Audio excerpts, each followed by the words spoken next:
네, 오늘 내 인생 명작 주제는 황능문 교수의 몰입이라는 책입니다. 이 책은 아마 알고 있는 분이 아마 많이 있을 거예요. 인생을 바꾸는 자기 혁명, 몰입. 영어 제목은 Think Hard입니다. 2007년도 출간됐어요. 꽤 출간된 지가 오래됐는데 이 책은 출간되고 나서 지금 현재까지 16년 연속 베스트셀러에 올라있는 책입니다. 누적 판매 수가 100만 부가 넘었고요. 어떤 그 몰입적 사고로 인해서 성공으로 이르는 길이라는 부제로 각종 매체에서 극찬을 한 책입니다. 서울대학교 황능문 교수가 집필을 했습니다. 이렇게 어렵지가 않아요. 어렵지가 않고 이렇게 동영상, 음성, 책. 제가 이 책을 구입하게 된 거는 한 3주 전에 구입을 했는데 잘 읽힙니다. 이걸 가독성이라고 하는데 보통 서울대 교수님들 책 어렵게 쓰시기로 유명한데 참 잘 읽히고 뉴턴의 미분, 미적분 또 여러 가지 어려운 개념들이 살짝만 나오는데 몰입으로 인해서 느낄 수 있는 성취에 대한 것들이 나옵니다. 몰입 상태, 정말 몰입해야죠. 지금 원띵이라는 책을 했었잖아요. 우리가 멀티태스커들의 허구에 대한 이야기를 나눴었는데 자, 이 몰입 상태에서 우리는 어느 정도의 능력을 발휘하게 되는가 그 이야기가 나옵니다. 몰입 상태에서는 자신감이 솟구치고 호기심이 극대화되고 어렵게 느껴지던 일들이 쉬워지고 삶의 만족도가 높아진다. 네, 이런 얘기를 합니다. 이런 경험을 바탕으로 저자는 몰입 상태에서 이 두뇌가 극대화되는 가장 빠른 속도로 사고력이 진화되는 것을 경험을 했다 그래요. 또 SBS 스페셜 몰입이라는 그 프로그램이 있었는데 그 프로그램을 통해서 이 몰입은 천재들의 전유물이 아니라는 것을 증명을 했습니다. 제가 잠시 후에 본문 내용을 읽어드릴 텐데 너무나도 흥미로워요. 그거는 무아지경에 다다르는 그거는 정말로 아티스트들이나 천재들이 느끼는 감정 아니야? 라고 생각할 수도 있을 거예요. 그런데 절대 아닙니다. 몰입은 우리 일반 대중 누구나 할 수 있고 방법과 단계만 충실히 따른다면 어느 누구나 그 단계에 올라갈 수 있다고 합니다. 몰입적 사고로 한 번도 배우지 않은 수학 문제를 풀 수도 있고요. 중학생이 뉴턴의 미분 문제를 풀 수도 있고요. 또 몰입적 사고가 그 유대인의 영재 교육에서 가장 근간을 이루는 교육이라고 합니다. 실제로 노벨상 수상자 23%를 차지하는 유대인들은 어려운 질문을 던지고 그걸 해결하게 하는 방식으로 어릴 때부터 이렇게 사고하는 습관을 길렀다고 해요. 또 몰입적 사고를 할 수 있는 사람으로 만들었고 이것은 황능문 교수 이 저자의 사고력을 높이는 질문식 학습, 소크라테스 메서드라고도 하죠. 그 맥락을 또 같이 하게 됩니다. 자, 몰입.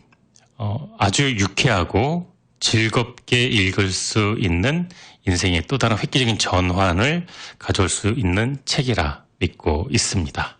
아프리카의 초원을 거닐다가 사자와 마주쳤다고 하자. 이때는 이 위기를 어떻게 빠져나갈까 하는 것 이외에는 아무 생각이 없을 것이다. 이 상태가 바로 몰입이다. 몰입 상태에서는 한 가지 목표를 위해 자기가 할 수 있는 최대한 능력을 발휘하는 비상사태가 발동한다.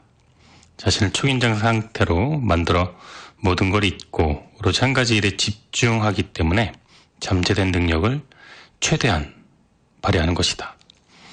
이런 몰입적 사고는 과학, 비즈니스, 학습 등 여러 분야에서 그 위력을 발휘해왔다. 중력의 법칙을 어떻게 발견했느냐는 질문에 뉴턴은 그것 한 가지만을 생각했다고 대답했다. 아인슈타인은 또 몇 달이고 몇 년이고 생각하고 또 생각한다.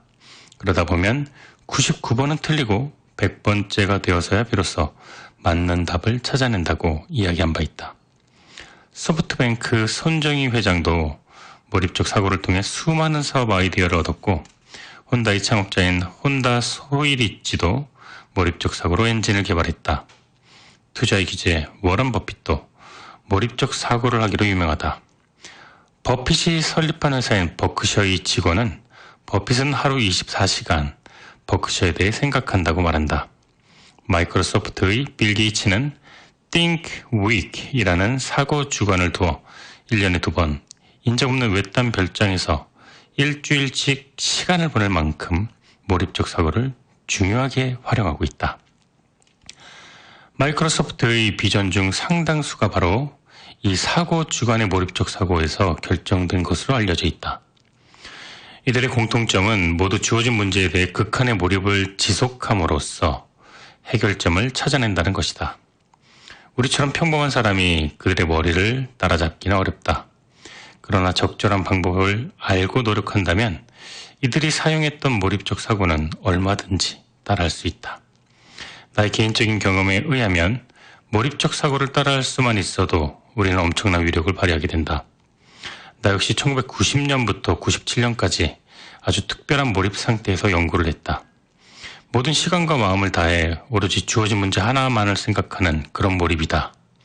이런 지극한 몰입 상태에 이르면 몇 날이고 몇 주일이고 그 생각만 하고 잠이 들었다가 그 생각과 함께 잠이 깬다. 이런 몰입 상태에서는 문제 해결과 관련된 새로운 아이디어가 끊임없이 떠오른다. 이때 이 감정적인 변화도 매우 특별하다. 그 문제를 해결할 수 있다는 자신감이 솟구치고 호기심이 극대화된다. 그리고 무엇보다 놀라운 건 즐거움이 따른다는 거다. 바로 사고의 즐거움이다.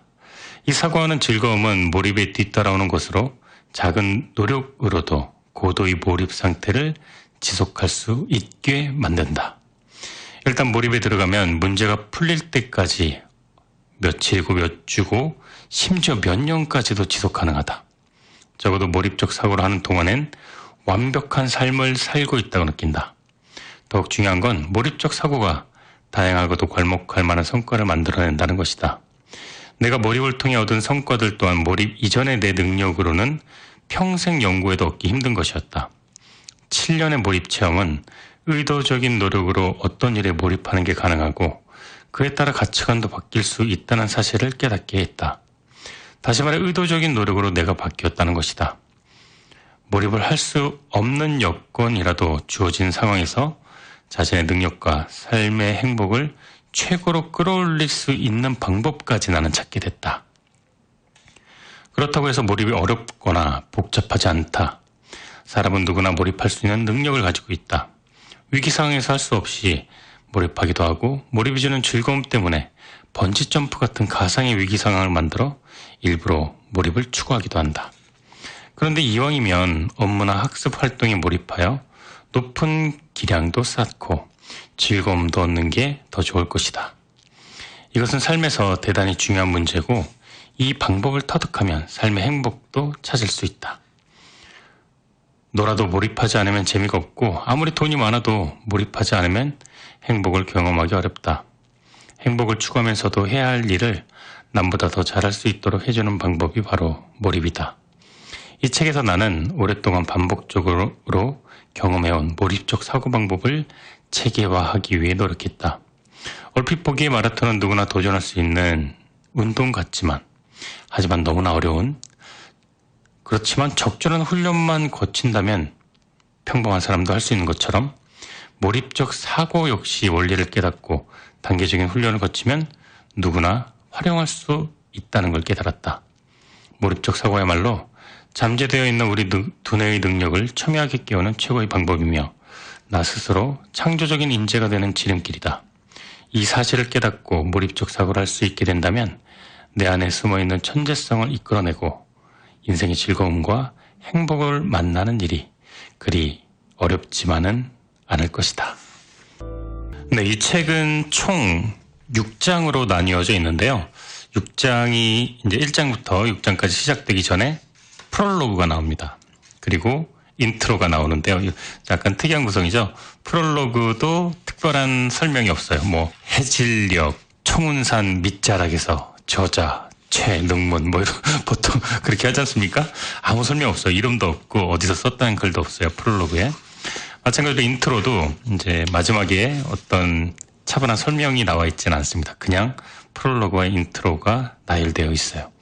그런데 정말로 이 책을 이해하는데 아주 핵심적인 내용들이 많이 담겨 있는 부분이라서 여러분들에게 가감없이 프롤로그와 인트로 부분 읽어드리도록 하겠습니다.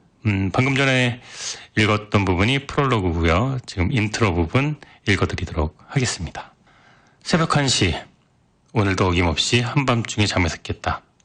의식이 돌아오는 순간 나는 이미 그 문제를 생각하고 있었다. 지난 1년 6개월 동안 내 머릿속은 온통 이 문제뿐이었다. 문제를 생각하다 잠이 들고 문제를 생각하며 잠에서 깨는 일이 계속되었다. 아마도 이 문제가 풀릴 때까지는 이런 상황이 계속될 것이다. 잠이 깨면서 떠오른 아이디어는 적어두지 않으면 금방 잊어버린다. 그래서 빨리 노트에 적기 위해서라도 자리를 털고 일어나야 한다. 습관이 되어서인지 일찍 잠자리에 든 탓인지 일어나는 것은 힘들지 않다. 졸음을 쫓으면서 억지로 일어나는 게 아니라 몸이 저절로 일어나는 느낌이다. 삼라 만상이 모두 잠들어 있는 이른 새벽. 이 넓은 우주에 오로지 이 문제와 그걸 생각하는 나만 존재한다고 느껴진다. 아마도 이것이 인간이 할 수 있는 최대치의 집중일 것이다. 가슴속 깊은 곳에서 고요한 행복감이 밀려온다. 나는 약간 흥분된 상태에서 거실을 서성이며 계속 그 문제를 생각한다. 새벽의 고요를 틈타 아이디어가 계속 떠오른다. 수수께끼가 풀릴 듯 하면서도 풀리지 않는 상태가 1년 넘게 지속되고 있다. 금방이라도 풀릴 것 같고 손에 잡힐 듯한 느낌이 나를 계속 미치게 만든다. 틀림없이 풀 수 있을 것이라는 막연한 기대감은 도대체 어디에서 오는 걸까? 매일매일 솟구치는 이 자신감의 근거는 무엇일까? 내가 한시도 이 문제를 놓지 못하는 것은 어쩌면 이 문제를 풀려는 의지보다 그것이 곧 풀릴 것 같다는 기대감과 풀 수 있다는 자신감 때문일지 모르겠다. 세수를 하며 아침을 먹으며 연구소를 향해 운전을 하며 계속 한 문제만 생각한다. 모든 게 명확하고 잘 들어맞는다. 그런데 두 종류의 기판에서 생성되는 물질이 왜 그렇게 극단적으로 차이가 나는지 모르겠다. 분명한 건 내가 배운 모든 지식으로 도저히 설명이 안 된다는 것이다. 둘 중에 하나다. 내가 중요한 지식을 모르고 있거나 기존 지식이 무엇인가 잘못되어 있는 것이다. 난 사무실에 들어서자 콜로이드 입문서를 펴들었다. 얼마간 읽어내려가자 마음을 붙잡는 설명이 눈에 들어온다. 책을 읽자 영감이 스쳤다. 긴장된 순간이었다. 다시 한번 곰곰이 되짚어 점검하기 시작한다. 그동안 실타래처럼 얽혀있던 의문들이 하나둘 풀리기 시작하더니 마침내 모든 것이 깔끔하게 설명되었다.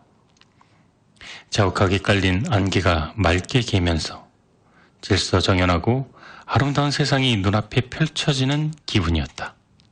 믿어지지 않았다. 드디어 문제를 해결한 것이다. 오랜 기간 지속되었던 긴장이 풀리기 시작했다. 그간의 과정이 떠오르면서 만감이 교체했다. 내 생에 이렇게 극적인 순간이 있었던가. 세상 모든 것을 긍정하고 싶다. 과거사에 이름을 남긴 천재들이라고 해서 특별한 연구 비법을 갖고 있는 건 아니다. 그런데 그들의 삶을 되짚어보면 아주 재미난 공통점을 발견할 수 있다. 바로 몰입이다. 그들은 한 가지 의문에 몰입하고 또 몰입해서 해결책을 찾아냈다. 결국 그들은 몰입을 통해 극한의 집중력을 발휘함으로써 두뇌를 100% 활용하는 재능을 지닌 사람들이었다. 단언컨대 만약 몰입적인 사고 없이 탁월한 지적 재능만 부여받았다면 그들은 위대한 업적을 이루지 못했을 것이다. 실제 천재 과학자들의 연구 태도나 방법을 보면 탁월한 지적 재능보다는 주어진 문제를 풀려고 혼신의 노력을 기울인 몰입적 사고가 더 중요한 역할을 하고 있음을 알 수 있다. 이와 관련해 과학문화연구소 이인식 소장은 조선일보에 연재 중인 칼럼 멋진 과학을 통해 천재와 범인의 차이를 명료하게 설명한 바 있다. 천재의 수수께끼 도전한 인지과학자는 천재나 범인 모두 문제 해결 방식이 동일한 과정을 밟는다는 걸 밝혀냈다. 다시 말해 천재와 보통 사람 사이의 지적 능력 차이는 질보다 양의 문제라는 것이다. 천재와 보통 사람의 지적 능력 차이가 질보다 양의 문제라면 천재들의 위대한 업적은 순전히 주어진 문제를 풀기 위한 그들의 노력에 의해 얻어졌다는 걸 의미한다. 즉 천재들은 극도의 몰입적인 사고를 할 수 있는 남다른 열정의 소유자였던 것이다. 뉴턴은 어떻게 만유인력의 법칙을 발견했느냐는 질문에 내내 그 생각만 하고 있었으니까요. 이렇게 대답했다고 한다. 별것 없이 들리는 이 대답 속에는 주어진 문제를 해결하는 데 가장 핵심적인 요소가 깃들어 있다. 뉴턴의 답변에서 생각은 일반적으로 사람들이 하는 생각과 의미가 다른 바로 몰입을 뜻한다. 뉴턴의 일생을 다룬 프린키피아의 천재라는 책에 그의 독특한 사색 방법이 소개되어 있다. 뉴턴은 한 가지 문제를 붙잡으면 밥 먹는 것도 잠자는 것도 잊어버렸다. 젖시째 내버려둔 음식 때문에 그의 고양이는 낱낱이 뚱뚱해졌고 밤잠을 설치고도 뉴턴 자신은 밤을 새웠다는 것도 몰랐다 그런다. 특히 밤을 새워 어떤 명제를 발견했을 때는 거기에 만족해 몸이 상하는 것도 몰랐다 한다. 나이가 들어서도 연구열은 식을 줄 몰랐는데 그를 식탁으로 불러들이려면 식사 준비 한참 전부터 불러야 했고 식탁에 앉아서도 책을 보느라 음식에 손도 대지 않는 일이 허다했다. 심지어 저녁 식사로 차려진 죽이나 달걀을 다음날 아침으로 먹는 일도 흔했다고 한다. 뉴턴의 몰입적 사고는 한 가지 문제가 풀릴 때까지 오랫동안 지속되었다. 몰입적 사고를 하면 일상생활도 달라진다. 몰입적 사고를 하는 삶과 보통 사교적인 생활이 양립하기란 어렵다. 몰입적 사고를 하면 자신이 하는 일 이외의 세계에 대해서는 관심이 없어진다. 이런 이유로 사교적인 활동에 관심이 없어지고 대인관계에서도 문제가 생기게 마련인데 바로 이것이 몰입적 사고를 하는 사람들이 범하기 쉬운 문제점이고 주의해야 할 점이다. 뉴턴 역시 사교성과는 거리가 먼 사람이었다. 그는 언제나 연구와 가까이 지냈고 누군가를 방문하는 일도 거의 없었다. 그를 찾아오는 사람도 다 해봤자 두세 명에 불과했고 스스로 말을 타고 나가 바깥 바람을 쐬거나 산책하는 일, 운동이나 취미 등의 여가 생활을 하는 것을 본 사람이 없었다. 케임브리지 대학 루카스 석좌 교수로 학교에서 연구하던 학기 중을 제외하면 그는 거의 모든 시간을 자기 방에 틀어박혀 연구하는 것으로 보냈다. 호기심을 전염시키는 물리학 강의로 유명한 리처드 파인만에 대해서도 에피소드가 있다. 그는 양자역학을 새로이 정립한 공로로 노벨상까지 수상했지만 일상생활에는 서툴렀다. 그는 그의 전기 천재라는 책에 의하면 그는 첫 번째 아내와 사별한 뒤 메리 루라는 여성과 재혼한다. 하지만 그들의 결혼 생활은 오래가지 못했다.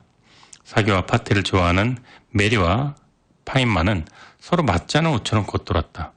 결국 이들은 이혼에 이르게 되었는데 당시 메리가 법정에서 진술한 내용이 미국 신문에 보도되면서 자신의 일에만 몰입되어 있는 과학자들의 일생이 호사가들의 입에 오르내렸다. 과학자들의 일상이란 다른 유명 인사와는 달리 노출되지 않다 보니 흥미로웠다. 대학 교수, 침대에서 봉고 연주에 미적분까지. 이런 제목으로 소개된 기사를 보면 그의 일상을 볼 수 있다. 파인만의 유일한 취미가 봉고 연주였다는 점을 감안하면 더욱 재미있다. 여기서 봉고는 이 드럼같이 작은 악기를 뜻하죠. 그의 부인 메리가 이렇게 진술했다. 드럼 소리가 지독하기 시끄러웠죠. 게다가 깨자마자 머릿속으로 미적분 문제를 풀어 제꼈습니다. 차를 몰면서도 거실에 앉아서도 밤에 침대에 누워서도 미적분만을 생각했죠. 내 남편이요. 아니, 전 남편이요. 사교적인 메리루에게 파인만의 생활 습관은 지루하고 고통스러웠다. 그는 말한다. 물리는 나의 유일한 취미입니다. 그건 나의 일이자 오락입니다. 내 노트에서 보면 알 수 있듯이 나는 항상 물리에 관한 문제만을 생각합니다.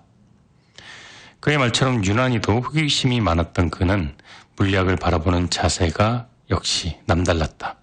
물리학은 그의 생활을 송두리째 잠식하고 있었던 것이다. 중요한 문제를 적극적으로 찾기 위해서는 한 곳에 머물러 있지 않고 돌아다녀야 한다. 이때 가장 큰 문제가 되는 게 바로 측정이다. 대부분 측정은 한 곳에서 머무를 것을 요구하기 때문에 문제를 찾아다니는데 방해가 될 수밖에 없다. 이런 문제 때문에 미국 유명 대학의 교수 자리도 마다하고 평생 문제를 찾아다닌 수학자가 있다. 방랑 수학자의 별명을 얻은 헝가리 출신 폴 에어디시다. 폴 에어디시는 보통 수학자가 평생 한 편 쓸까 말까한 수준 깊은 논문을 1500편 발표했다. 그의 전기를 읽으면 그가 평생 몰입 상태를 유지했음을 알 수 있는데 그의 아내도 아이도 직업도 취미도 심지어 살 집도 없이 평생을 수학에 바쳤다. 그 어떤 것으로부터 구속받지 않고 좋은 수학 문제와 새로운 수학 인재를 찾아다니는 데만 그는 관심을 쏟아부었던 것이다. 그는 전 세계를 휘젓고 다녔고 대학에서 연구소로 또 다른 대학으로 방랑을 계속했다. 그는 날마다 19시간을 수학을 생각했고 글을 썼고 1475편이라는 방대한 분량의 논문을 남겨 후학들을 자극했다. 몰입은 천재들만의 전유물은 아니다. 몰입의 놀라운 효과를 체험한 나는 다른 사람들과 그 경험을 공유하고 싶었다. 그가 몇몇 제자들에게 몰입을 지도한 결과 그들 역시 놀랄만한 성과를 얻었기 때문에 성장기 청소년들을 대상으로 실험을 해보고 싶었다. 그런 기회가 된 게 2007년 6월에 방송된 SBS 스페셜이었다. 2007년 5월 25일 SBS 스페셜 장소인 양수리 수양관에 도착했다. 원목 중학교 학생 10명이 교무부장과 수학교사 인솔하에 기다리고 있었다. 남학생 5명, 여학생 5명으로 구성된 학생들은 대부분 특목고를 목표로 했고 성적은 대체로 상위권이지만 모두 수학을 잘하는 건 아니었다. 저녁에 오리엔테이션을 갖고 취지를 설명했다. 그리고 이제까지 학교에서 풀었던 수학 문제와는 달리 2박 3일 동안 한 문제만을 풀 예정임을 알려주었다. 문제는 이러했다. y = t의 3승. 이 문제는 실험에 참가한 학생들이 아직 배우지 않는 미분 문제로 그래프 위에 점, 기울기를 구하라, 접선의 기울기를 구하라였다. 먼저 평균 속도 개념을 복습하고 순간 속도 개념을 설명한 뒤 2초에서의 순간 속도를 구해야 했다.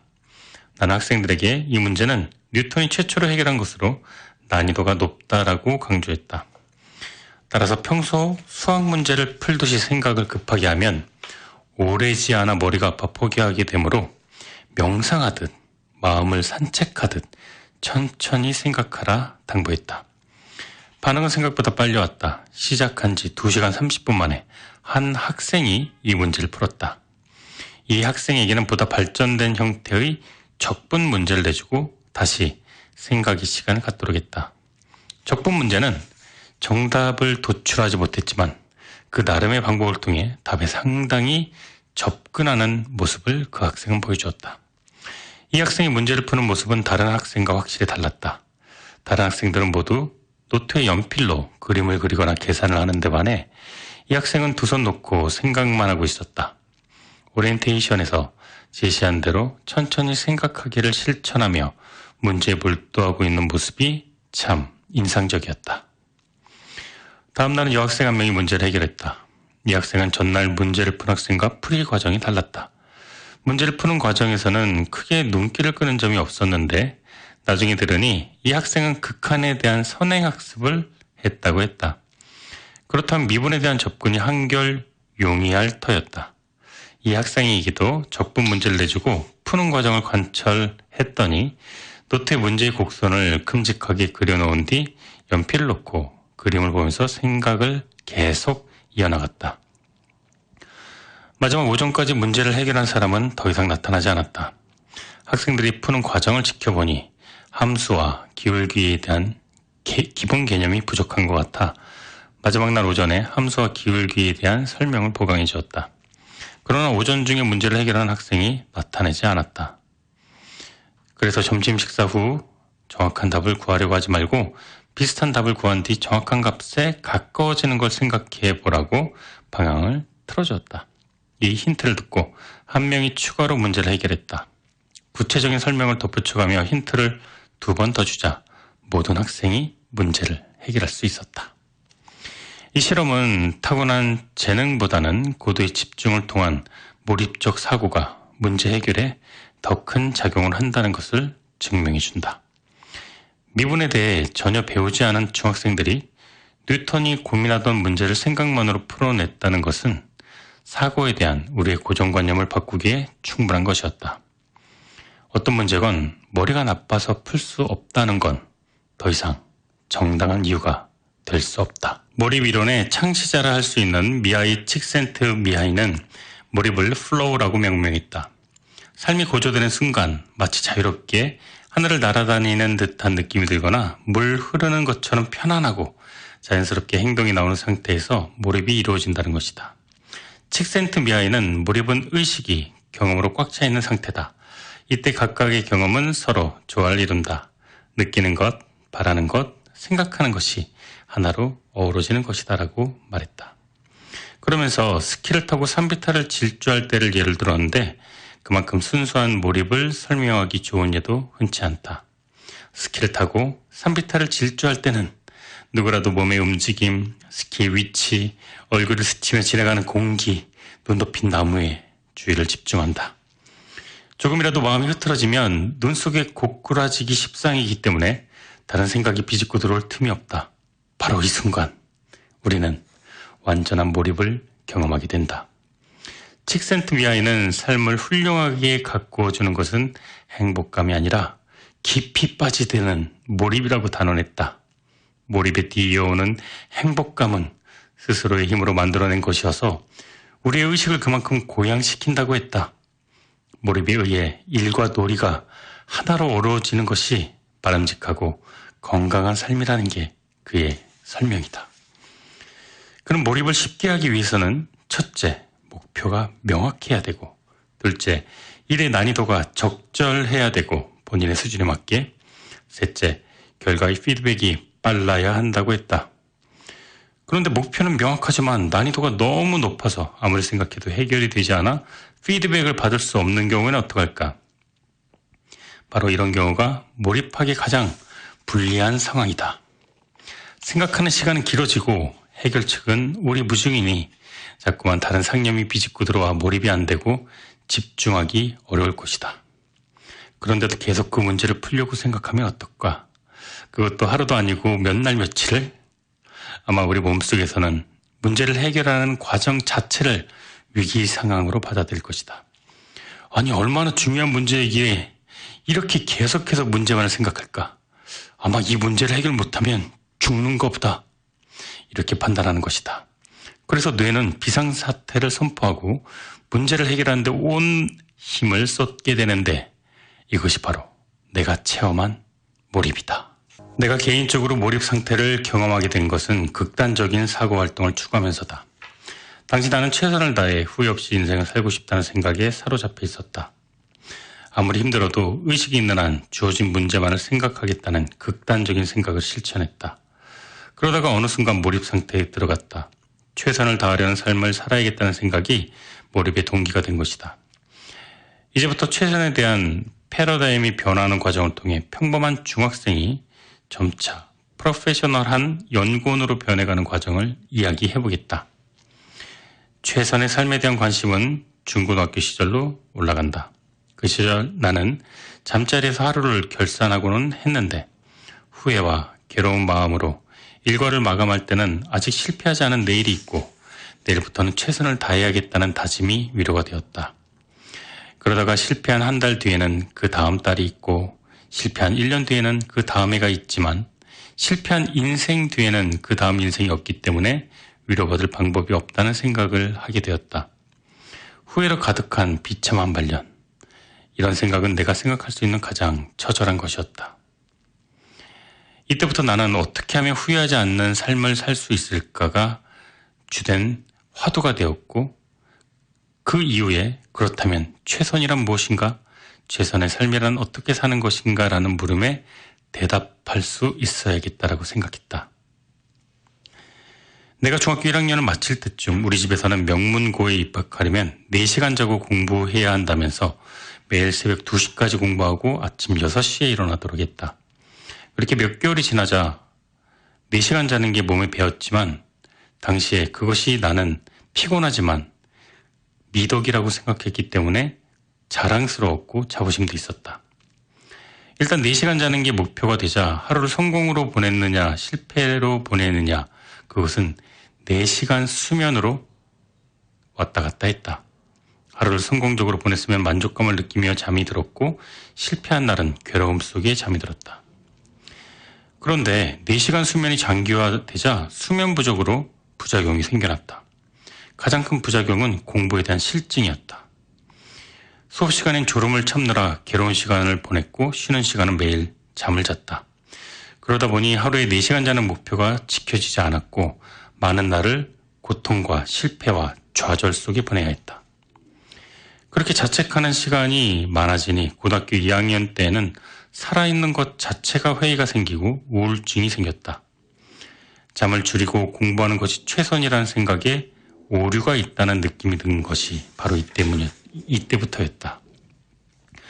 고3이 되었을 때 3시간 자면 합격하고 4시간 자면 낙방한다는 말이 있었는데 우리 가족도 나도 이 말을 믿었다. 그래서 매일 새벽 3시에 어머니가 나를 깨웠다.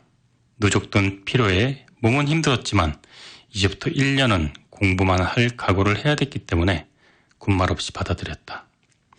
수면 부족으로 머리가 멍해져서 학습 효과는 매우 낮았다. 하지만 나는 끝까지 3시간을 유지하려고 노력했다. 잠을 못 자니 체력은 떨어졌고 몸과 마음은 쇠약해졌다. 편도선염이 심해져서 목에 붕대를 감고 매일 학교를 다녀야 됐고 하지만 그럼에도 3시간 수면을 멈출 수는 없었다. 점점 몸이 악화되고 컨디션이 나빠지고 잔병 치레가 많아지자 부모님이 결단을 내렸다. 이러다 큰일 나겠다고 생각하신 거다. 대학 입시를 포기하더라도 자식의 건강부터 챙겨야겠다고 판단하셨던 것이다. 잠을 그때부터 나는 충분히 자기 시작했다. 그날 이후부터 나는 6시간 정도 잠을 잤다. 그런데 놀라운 일이 벌어졌다. 6시간을 자고 나니 오히려 공부가 더 잘 되는 것이다. 잠이 부족할 때는 공부가 지옥이었고 잠을 충분히 자니 나는 공부가 그렇게 재밌을 수가 없었다. 서 있는 것보다 나는 책상에서 공부하고 있는 것이 더 행복할 지경이었다. 마라톤에서 좋은 성적을 거두려면 자신만의 페이스를 지켜야 한다. 공부도 마찬가지다. 자기의 페이스를 지키는 것이 장기 레이스의 유일하다. 가장 중요한 건 정신적으로 육체적으로 피로가 누적되면 안 되는 것이다. 충분한 수면 외에 스트레스를 해소할 수 있는 규칙적인 활동도 일상 패턴에 포함시켜야 된다는 걸 난 그때 깨달았다. 나는 학교 수업이 끝난 뒤 30분 정도 학교 야구부원들이 연습하는 광경을 지켜보았다. 그것이 나에겐 휴식이었고 재충전의 시간이었다. 그리고 다시 자율학습실에 들어가서 밤 10시까지 공부를 하다가 집으로 돌아왔다. 이것이 내가 지속적으로 부작용 없이 실천했던 최선을 다하는 몰입의 패러다임이었다. 몰입에 들어가기 위해 생각을 한 곳에 집중하려면 명확한 목표가 있어야 한다. 사격을 할 때 목표물을 눈으로 겨누듯이 생각으로 그 목표를 겨누는 것이다. 따라서 먼저 자신이 해결하고자 하는 문제를 설정한다. 문제가 명확해야 집중하기가 쉽다. 문제를 설정할 때는 미해결된 문제 중에서 중요하고 핵심이 되는 것을 택한다. 난이도는 높지만 대단히 중요해서 그것을 푸는 것이 의미가 있어야 한다. 그 문제가 절실하게 느껴질수록 유리하다. 또 해결해야 하는 기간을 정해두는 것도 절실함을 자극하는 데 도움이 된다. 먼저 몰입적인 사고를 시도하기 몇 주 전부터 관련 문헌 등을 읽어서 설정된 문제와 관련된 지식을 충분히 습득한다. 문제를 생각할 때는 관련 지식을 많이 알고 있을수록 몰입하기도 쉬워지고 문제 해결도 잘 된다. 이 원리는 스포츠나 취미 활동에 비교해보면 이해하기 쉽다. 테니스나 골프를 처음 배운 사람이 게임에 몰입할 수는 없다. 적어도 1년 정도의 경험이 있어야 고도로 집중된 경기, 즉 몰입 경험을 할 수 있을 것이다. 만약 문제 해결보다 몰입 경험 자체를 목적으로 할 때는 자신이 잘 알고 있고 관심이 큰 문제를 대상으로 하는 게 좋다. 충분한 지식과 관심이 있어서 그 주제에 대해 생각하는 게 쉬울수록 몰입이 유리하기 때문이다. 특히 그 주제를 생각하는 게 자신의 감정선과 맞닿아 있다면 더욱 효과적이다. 반면에 문제 해결을 목적으로 몰입을 시도하는 경우에는 어떻게 하면 되는가? 이런 물음보다는 왜 그렇게 되는가 하는 물음이 훨씬 더 절실한 감정을 불러일으킨다. 대체로 왜 이런에 대한 답은 한 가지 원인을 생각을 집중시켜 사고를 유도하지만 어떻게 이런 대답은 여러 가지 가능성을 열어두어 집중을 분산시키는 발산적 사고를 유도하는 경향이 있다. 따라서 몰입을 시도하는 초기에는 왜? 라는 형식의 물음으로 문제를 선정한다. 그리고 나서 몰입 상태에 들어간 뒤에는 어떻게 라는 사고에 관한 문제를 다루어도 몰입 상태를 유지할 수 있다. 몰입을 제대로 체험하기 위해서는 몰입을 위한 기간이 적어도 일주일 이상은 되어야 한다. 본격적으로 몰입을 시도하려고 하는 사람은 일주일 정도는 문제에 집중할 수 있도록 주변 사항을 정리해야 한다. 몰입에 들어가는 과정이나 몰입 상태에 있을 때 다른 일을 하면 집중도가 현저하게 떨어지므로 해야 할 일을 모두 끝내둔다. 몰입 상태로 들어가기 위해서는 신문이나 TV 시청 등 외부 정보가 자신의 뇌에 입력되는 걸 차단해야 한다. 특히 뉴스는 자극적인 사건을 다루기 때문에 몰입하는 데 커다란 방해가 된다. 몰입 시도 중에는 남들과 점심이나 저녁을 먹는 것도 피하는 게 좋다. 점심 식사를 하러 가거나 저녁 식사를 하고 난 뒤에는 단순한 잡담만으로도 문제에 대한 집중도가 현저히 떨어지기 때문이다. 몰입을 하는 기간에는 자신이 집중하려는 문제가 아닌 다른 어떠한 주제에 대한 이야기도 집중도를 떨어뜨리기 때문에 피해야 된다. 몰입을 위해서는 직장이나 집에서 멀리 떨어진 한적한 장소를 택하는 것이 유리하고 조용하고 방해받지 않는 독방이나 혼자만의 공간이 유리하다. 방에 다른 사람이 한 명만 있어도 자신의 마음을 송두리째 한 가지 문제에 집중하는 데 방해가 된다. 상대의 말이나 행동 등의 반응을 보기 위해 뇌의 일부를 대기 상태로 준비하고 있기 때문이다. 몰입할 때는 뇌 전체가 문제를 푸는데 전력을 해야 되기 때문에 다른 자극의 대기 상태가 되면 집중하기가 어려워진다. 몰입은 극단적인 두뇌 활동이기 때문에 규칙적인 운동을 하지 않으면 생각에 빠져 헤어나오지 못하는 문제가 생길 수 있다.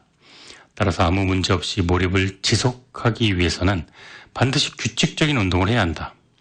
운동을 할 때 하루 중 유일하게 의식적으로 주어진 문제를 잊고 다른 일에 열중할 수 있기 때문이다. 운동을 규칙적으로 일주일만 해도 기분이 한결 상쾌해지고 컨디션이 좋아지고 자신감과 의욕이 생기는 걸 경험할 수 있다. 이런 최상의 컨디션 그리고 자신감과 의욕이 몰입을 시도하는데 대단히 중요한 역할을 한다. 운동은 매일 규칙적으로 하는 게 중요하기 때문에 땀을 흘리고 재미있게 몰두할 수 있는 것을 선택하되 1시간을 넘기지 않는 것이 좋다. 몰입 상태에서 연구를 하던 7년 동안 나는 의도적으로 육류 위주의 식단에 채소를 곁들여 섭취했다. 특별한 이유가 있었던 건 아니고 미국에서 보냈던 포스트 닥터 시절의 식사 패턴을 유지하기 위해서였다. 포스트 닥터 과정을 끝내고 귀국한 지 얼마 안 되어서는 에너지가 넘쳐나서 강도 높게 생각을 하거나 일을 해도 지치지가 않았는데 한 달 정도 한국식으로 식단을 바꾸니 몸이 지치기 시작했다. 그 이유가 무엇일까 생각을 했더니 바로 식사 패턴이었다. 그때부터 나는 육류와 채소 중심으로 식단을 바꿨다. 몸은 금세 예전의 컨디션을 되찾았고 다시 강도 높은 생각을 할 수 있게 되었다.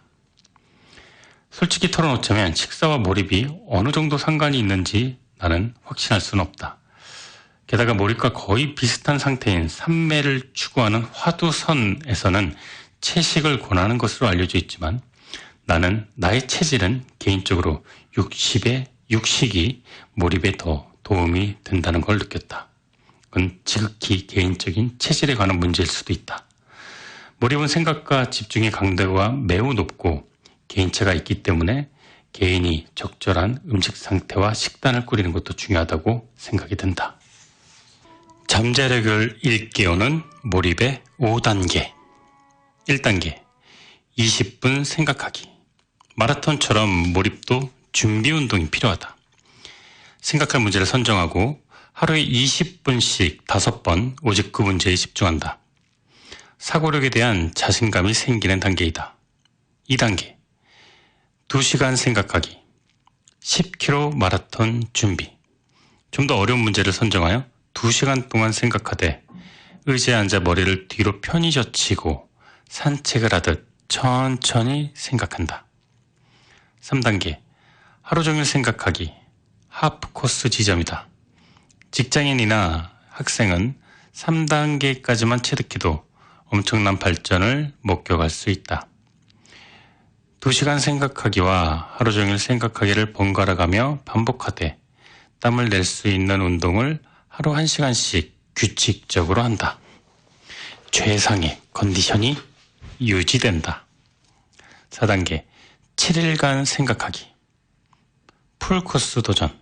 고도의 몰입에 이르기 직전 단계로 난이도가 높은 문제를 일주일 동안 생각한다.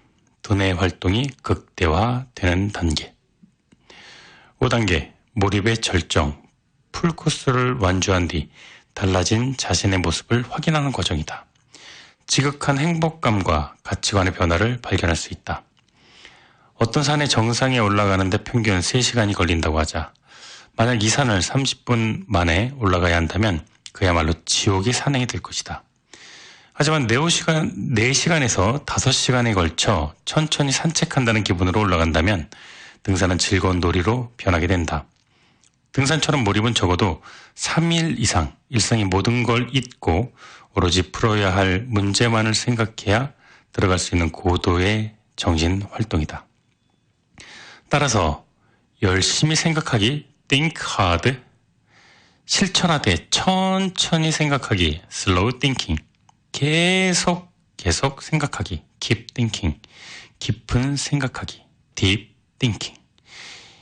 이 과정을 거쳐 생각하는 재미, fun thinking, 이것을 느끼는 경지에 도달해야 한다. 그리고 이런 순서로 몰입하면 체계적으로 몰입도를 올릴 수 있고 자신의 지적 능력을 발휘할 수 있고 일에 대한 재미도 느낄 수 있다. 위의 몰입 5단계는 이런 과정을 적용하되 몰입도를 올리는 방법이다. 5단계를 실천하면 스트레스 때문에 능률이 떨어지고 능률이 떨어져 성과가 낮아지고 결국 다시 스트레스를 받게 되는 삶의 악순환을 끊을 수 있다. 일 자체가 이루고 싶은 목적이 되어야 능률도 오르고 성공할 확률도 높아진다. 공부도 마찬가지다. 공부 자체를 즐겨야 상위 1%도 되고 천재도 될 수 있다. 제너럴 일렉트로닉 전 회장 잭 윌치는 4시간 75%는 핵심 인재를 찾고 배치하는 데 썼다고 했다. 지금 이 시대가 필요로 하는 건 사고력과 창의력을 가진 열정적인 인재다.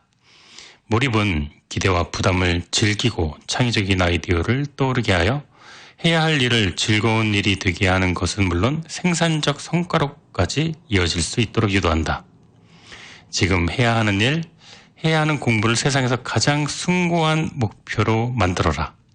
생각하는 습관을 들이고 몰입에 이르는 단계를 하나씩 실천한다면 누구든 성공과 행복을 거머쥘 수 있을 것이다. 내 인생의 명작 주제는요. 인생을 바꾸는 자기혁명, 몰입, 서울대학교 황롱문 교수의 저서였습니다. 저자는 서울대 공대 금속공학과를 졸업하고 카이스트에서 또 공부를 했고요. 또 지금 현재 이제 서울대학교 재료공학부 교수로 계신데 절정의 몰입 상태에서 수행한 연구 경험을 바탕으로 이 몰입적 사고를 대중들에게 선보인 그리고 대중화시킨 선구자 역할을 했다 이렇게 평가를 받는 분이십니다. 오늘 내 인생의 명작에서 다뤘던 몰입은 이 책의 3분의 1 정도를 제가 여러분들에게 소개해 드렸는데요. 다음 주에는 그 다음 이야기 나누어 보도록 하겠습니다. 이 몰입, 생각하고 집중하고 몰입해라. 이제는 work hard가 아니라 think hard의 시대이다. 이런 부제가 나와 있습니다. 네, 이런 다양한 생각들, 다양한 시도들, 다양한 방법들로 우리가 어떤 삶을 풍성하게 할 수 있고 뭐 여러 가지 방법들과 생각들을 우리의 삶에 또 적용할 수 있는 기회가 될 수 있을 거라는 생각도 해보게 됩니다. 늦은 시간이죠. 자, 이제 하루를 마무리하시고요. 저는 다음 주 토요일 저녁 10시에 돌아오도록 하겠습니다.